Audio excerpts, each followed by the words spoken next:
So what if I told you that one of the most comforting, most quoted, most beloved promises in the entire Bible is also one of the most profoundly misunderstood? Yeah, let's get into it. I mean, you know this verse, right? You've seen it everywhere, on coffee mugs, graduation cards, those inspirational posters. For millions of people, it's like a spiritual lifeline, a direct promise from God that, everything's going to be okay.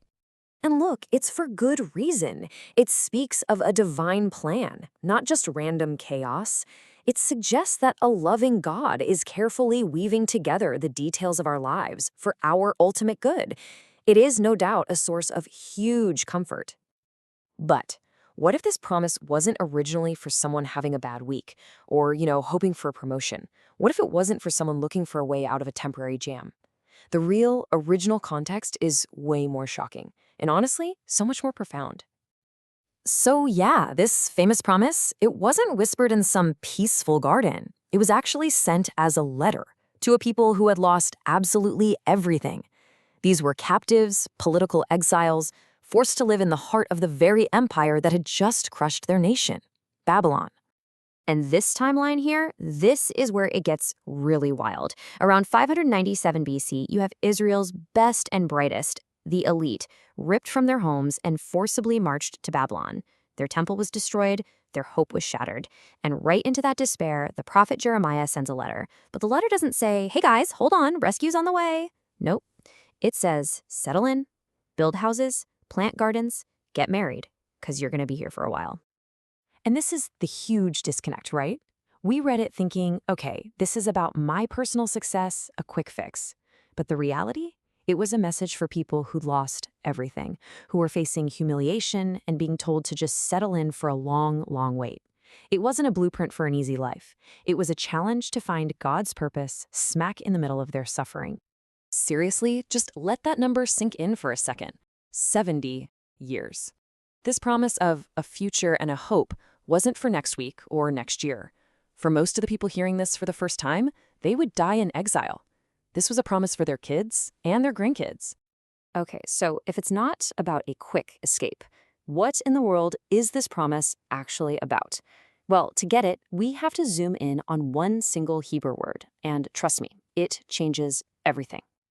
See, in the original Hebrew, God says he has plans for shalom. Now, we usually translate that as peace or welfare, but oh my gosh, shalom is so much bigger than that. It's not just the absence of fighting. It means complete wholeness, total flourishing, a life that's rightly ordered and in harmony with God's design. It's like a deep cosmic well-being.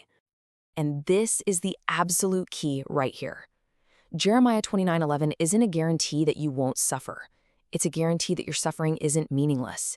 It's a promise that even in the darkest, most confusing exile, God's divine purpose is at work, running deeper than your human disappointment. God's not promising an easy ride.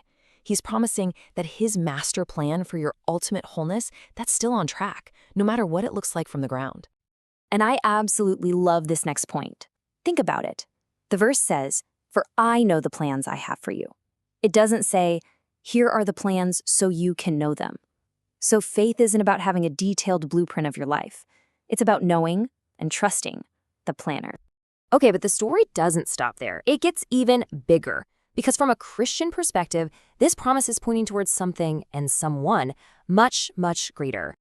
That ultimate shalom, that perfect wholeness that God has always planned for us, it finds its complete fulfillment in a person, Jesus Christ. I mean, he's literally called the Prince of Peace, the one who ends our spiritual exile from God and finally brings us home. That future and hope finds its deepest, truest meaning in the eternal life he offers. And hey, this isn't some new hot take. For centuries, the giants of the church have wrestled with this very idea. You've got Saint Augustine saying God's delays aren't denials, therefore are purification. Saint Gregory the Great taught that hardship is what trains us for our real home. And Aquinas saw God's plan always at work, ordering everything to its right end, even when all we can see is chaos. And for Catholics, this whole idea gets super real, like tangible, in the Eucharist. It stops being just a nice, hopeful idea from an old book and becomes the Word made flesh.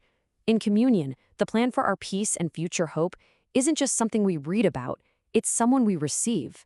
The plan isn't a what, It's a who. The plan has a name: Jesus. Okay, so that's a lot of history and theology. What does any of this mean for you and me today? In our own little exiles, our own times of waiting? Well, it means we're invited to a massive shift in how we think. God's plans are not primarily blueprints for our earthly comfort. They're pathways to our holiness. The promise isn't that he'll protect us from all suffering, but that he'll use it to make us holy through it, to shape us into who he created us to be. So what does that look like practically? How do we actually live this? Well, there are 3 steps. First, just let go. Surrender that need to have your whole life mapped out. Second, trust. Trust that God's faithfulness lasts forever, even when it feels like your trial will. And finally, just live the part of the plan you do know for sure. Love God and love your neighbor, right here, today. I think this next line just sums it all up perfectly. Jeremiah 29:11. It's not a fluffy postcard sent from a place of comfort. It's a tough, powerful love letter written from the absolute depths of captivity, telling us that even when it all feels lost, God's love is unbreakable. And so that leaves us with one last, really important question. In your own life, right now, are you trusting the plan you've made for yourself, or are you trusting the planner?